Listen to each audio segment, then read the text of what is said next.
evening, guys. How y'all doing tonight on this cold and ugly evening, depending on where you're at, of course. This is the Club of the Man 1993, and we are live. This is my live review of last night's episode of AEW Dynamite, the February 2nd, 2022 edition of Dynamite. It took place in Chicago, Illinois. Now, of course, let me tell you how my day's gone so far today. I was sent home early from work today because of the bad weather conditions that's coming our way. Don't know if it's really happened or not because I have not been outside all since I got home this afternoon. But as of now, my area is supposed to be getting hit with a lot of freezing rain and sleet, or that wintry mix, and it's supposed to turn into snow overnight. And I think go until about 6 o'clock tomorrow night. So I have no clue what I'm doing for work tomorrow. I'm supposed to be going in early to help out with a big project going on at work. By the time I might be able to do that, so I have no clue what I'm doing. I'm pretty much going to be doing the stream, getting off, and going straight to bed right now. But yeah, I don't know what I'm going to do. I have no clue what I'm going to do tomorrow. But hopefully, though, the message is that wherever you are in the United States or whatnot, is hopefully you're safe, you're warm. If you're driving in these bad conditions, just stay safe and be careful on the roads. And just hold down the fort the best you can. But let's talk about Dynamite from this past week. So, and here's the other thing too. I watched Dynamite a couple hours ago. My plan was when I got home to do my Dynamite review, do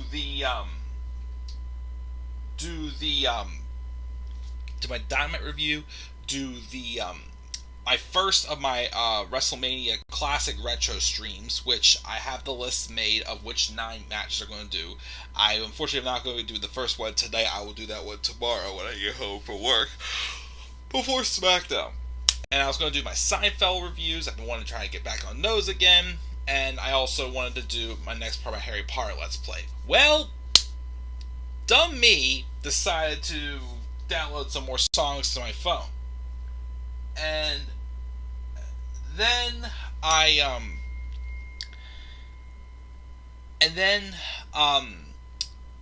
it went from just a couple songs to 20 songs to 30 songs to 50 songs to 71 songs to 90 songs.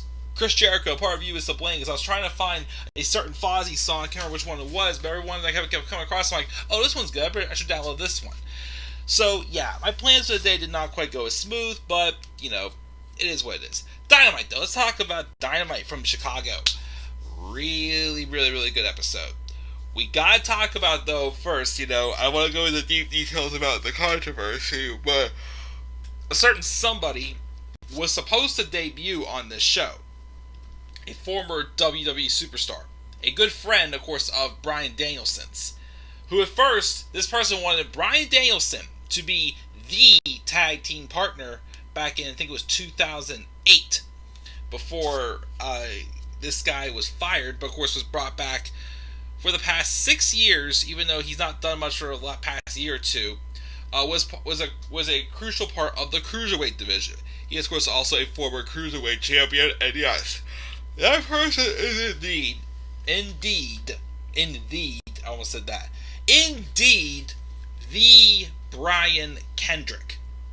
He had just been released from WWE apparently a couple days ago, but apparently he didn't have a no-compete clause. I don't know why he didn't have a no-compete clause, but, or he's been gone a lot longer than we thought, but he was supposed to make his AEW debut last night, in a match against Jon Moxley. Well, not long before the show started, it was revealed that back in 2011, the Brian Kendrick apparently said some very controversial things involving the Holocaust.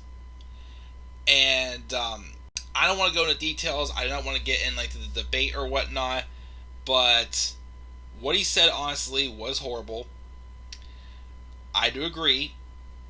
That what he said was horrible. He did apparently come out and apologize. I'm not sure it's going to be enough, though, for him to get back into wrestling, though, right now. That's all I'm going to say. But because of those comments, Kendrick was pulled, and he was replaced in this match with Wheeler Yuta to take on Jon Moxley. Jon Mox? What's up, Tyler? Jon Moxley had the match, but it was after the match. Now, here's the thing I wonder. If the Brian Kendrick still wrestled this match, it would have been interesting again, because especially since Bryan Danielson and the Brian Kendrick were really good friends and like basically grew up in wrestling together in real life, it would have been very interesting to see if Kendrick was still in the match. What happened with this post-match promo as Bryan Danielson shows up, who has seemingly been lurking around Moxley ever since Moxley made his return. Let's talk about this promo. What he said. He asked the crowd they want to see them fight, and they get a bunch of yes chants. But then Brian says he wanted to fight too, but Mox was different because so. He wanted to see what he had, but he sees that since Moxley's come back recently, this is a new Mox. Deep inside, there's always been part of Brian who wanted to test him. And he was watching him as AEW World Champion, and he was the best World Champion in AEW. And if he had a little support, he thinks he'd still be champion. But he realizes that Mox and Danielson shouldn't be fighting, they should be a team. Here's the deal. Everybody here loves AEW, but there's no reason why some millennial cowboy should be AEW World Champion, referring to Hangman Adam Page. There's no reason why somebody dressed as a dinosaur should be AEW World Tag Team Champion, which of course is Luchasaurus. There's no reason why somebody whose main contribution to society is creating a vlog should be the TNT Champion, Sammy Guevara. Together, they could run this place, whatever they want. And if Mox wants to be World Champ again, he could, with Danielson. They could be tag champs together. They take some young guys like Wheeler Yuta, who's coming out here with jokes like Orange Cassidy and Danhausen. What if they took someone like Yuta or Daniel Garcia under their wing? Or Lee Moriarty? That could shape the future of pro wrestling together.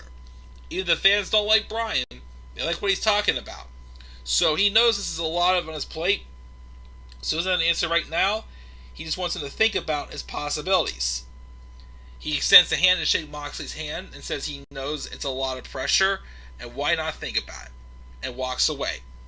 So, obviously to me, I don't think Brian and Moxley are going to be teaming up, become a tag team. That'd be interesting, of course, but could this maybe be setting up for Brian getting a little more of like a younger guy stable or something like that?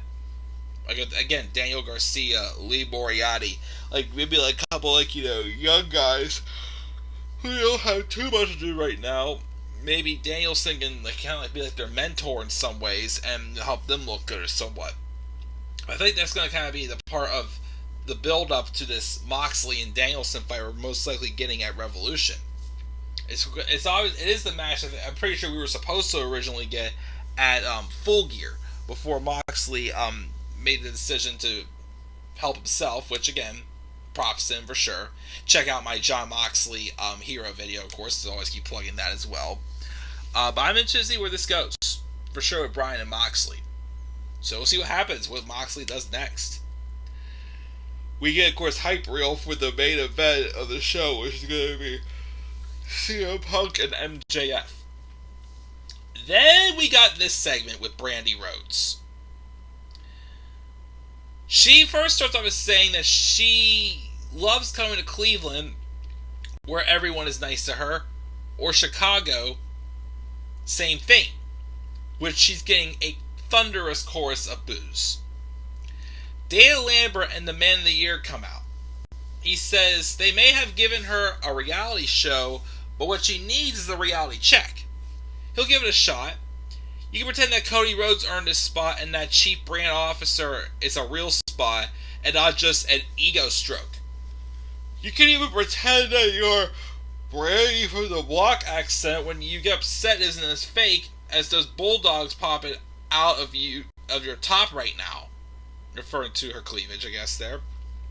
You can't deny, though, that you're getting booed out of the ring next to a anti-AEW old man. He almost feels like a decent man right now. But then Brandy says that that the only reason why his one guy, All Ego Ethan Page, only got signed so they can get close to Josh Alexander, which gets a good pop from the crowd. And it says how Lambert is doing good, 5-time Gym of the Year, most champions in history. Pretty good, but not great. It's a little telling that his best fighter got his ass knocked out by Jake Paul and Amanda Nunes. Or is that too soon? Which takes some shots there as team in the UFC. Lambert should spend less time with AEW and more with America's top team, as she said. Same thing. Which Lambert snips back and they jaw at each other and Rhodes slaps him. She also said something he also mentioned something about her turning heel again, of course, which again was just a lot of truth. Basically, they literally tested the waters with Dan Lambert, who has a lot of heat, and Brandy Rhodes. Like I said, he doesn't wrestle, of course, well, except for he was in that match with the Inner Circle. But to me, Dan Lambert is basically AEW's Pat McAfee. He's not someone that we're going to expect him to be good, but he ends up being pretty good. Well, Lambert's not good in the ring at all, but on the microphone he's pretty good, I would say right there. But this is just a test to see, obviously, who would get booed more, Lambert or Brandy. And quite frankly, it was definitely Brandy. But after Brandy slaps him, Lambert says he figured she'd be in a fighting mood, and he's probably not the only person in the building who has the slapping the shit out of her on his bucket list. But he's got stuff to do before he goes in a fireball of cancel culture, so he's got something else for her. Which was Paige Van Zandt, who came down, and her and Brandy brawled, and they had to get pulled apart. So, yeah, Paige Van Zandt, I believe that she was around not too long ago also, and she definitely has my attention as far as her talents, so I'm intrigued to see where things go for her. We have a segment with Matt Hardy, Private Party, Butcher the Blade, and the Buddy, who claims he's disappointed that Private Party didn't win the tag titles, and since Sammy's holding an open challenge for the TNT title, he wants that title. But Andrade El Idolo's new business partner rolls up, also disappointed, but says that Isaiah Cassidy is going to challenge for the title instead on Friday on Rampage. He doesn't want any mistakes. Cassidy says he's going to take Sammy's title, and his girl, referring to Ty Conchi, who of course they're a new thing now, well, for a bit, of course. No mistakes. Matt asks how things are going with Darby, and Andrade says it's a money thing, more dinero. So obviously they're still trying to bribe Darby Allin, it sounds like. I guess they're going to have a match with probably Darby Allin and Andrade El Idolo. Maybe a Revolution, which would be interesting for sure.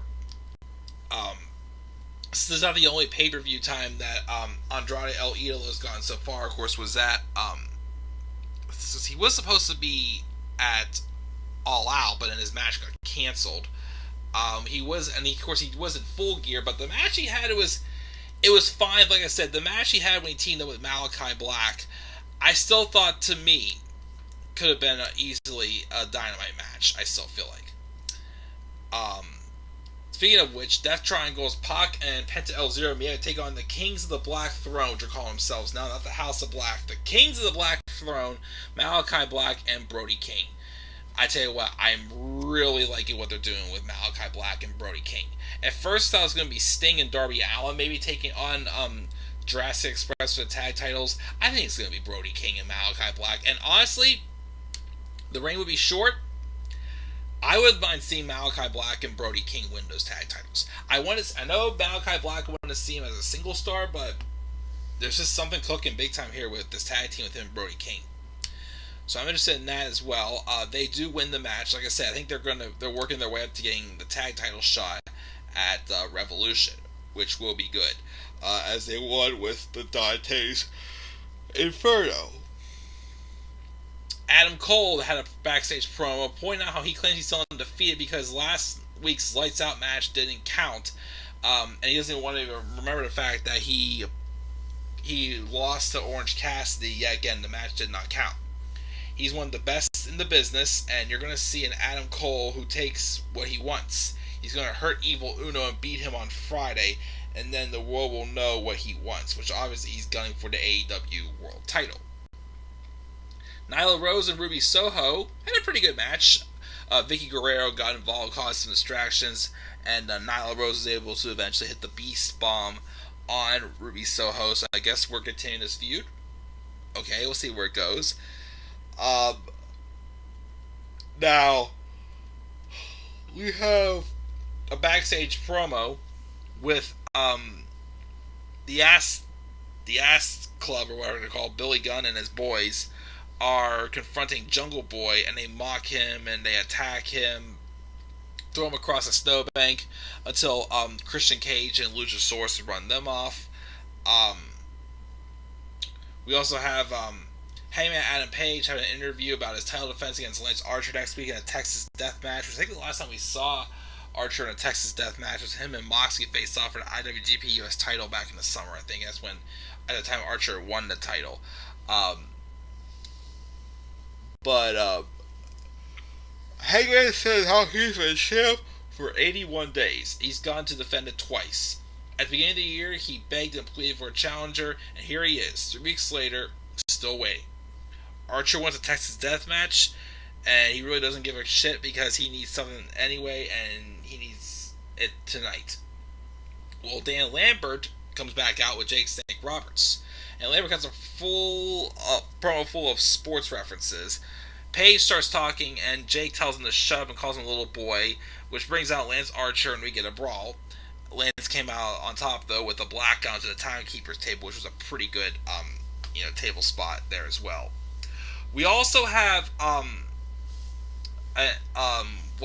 basically is hyped up that he's going to win the world title next week, which I don't think he is, unfortunately. Like I said, I like Lance Archer.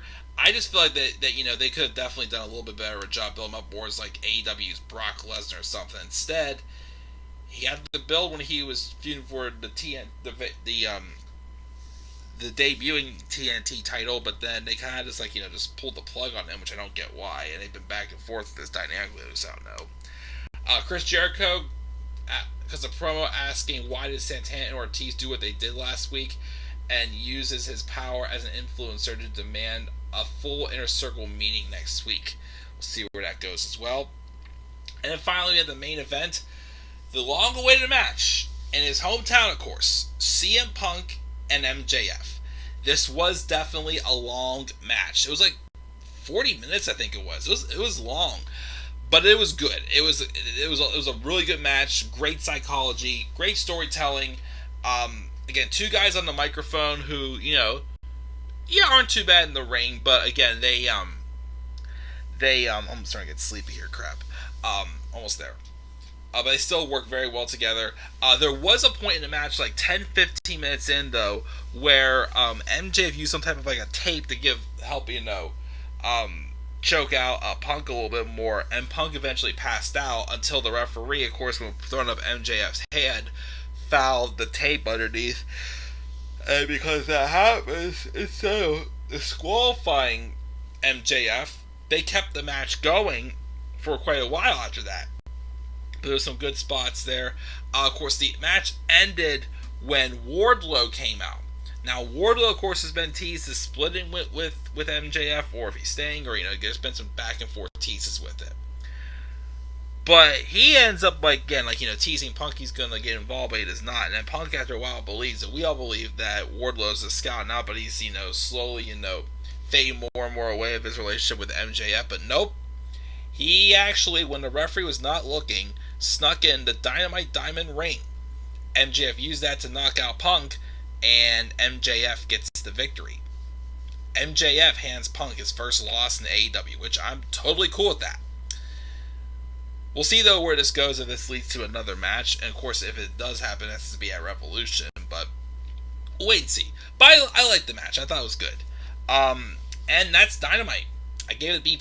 I know people thought the match with Punk and MJF was long. I personally thought it was very good psychology, very good storytelling and everything. It was worth it, I felt, in my opinion. But that's going to do it for this. I'm going to get ready to go to bed because I'm tired and I might be getting up early tomorrow to go to work earlier. Excuse me. But when I get home from work tomorrow, I am definitely going to do the first of my 9 WrestleMania Retro Classic streams, as I would do a match that was suggested to me by someone on YouTube. And again, I'm going to try, and it's definitely not one I would have picked, but out of respect, since he suggested to me, I thought I would, still try to, do most of the suggestions that I was given, with some of them, of course, being, what I picked. But yeah, we'll see you guys tomorrow night for that. So guys, thank you for joining me, Tyler. What were your thoughts on Dynamite this week? I gave it a B+. What were your thoughts also on the Brian Kendrick? What about, of course, the main event with Punk and MJF? What about what's going on with Bryan Danielson and CM Punk and Jon Moxley? And so much more to wonder about. Leave your thoughts down in the comment section below. Slap a like on the video and subscribe for more content on my channel. Follow me on Twitter at DemandAirborne83. Until then, guys, I'm checking out. I'll catch y'all later. Have a great night again. Make sure you stay safe out there. Hopefully, the weather's good where you're at. Peace out, everybody.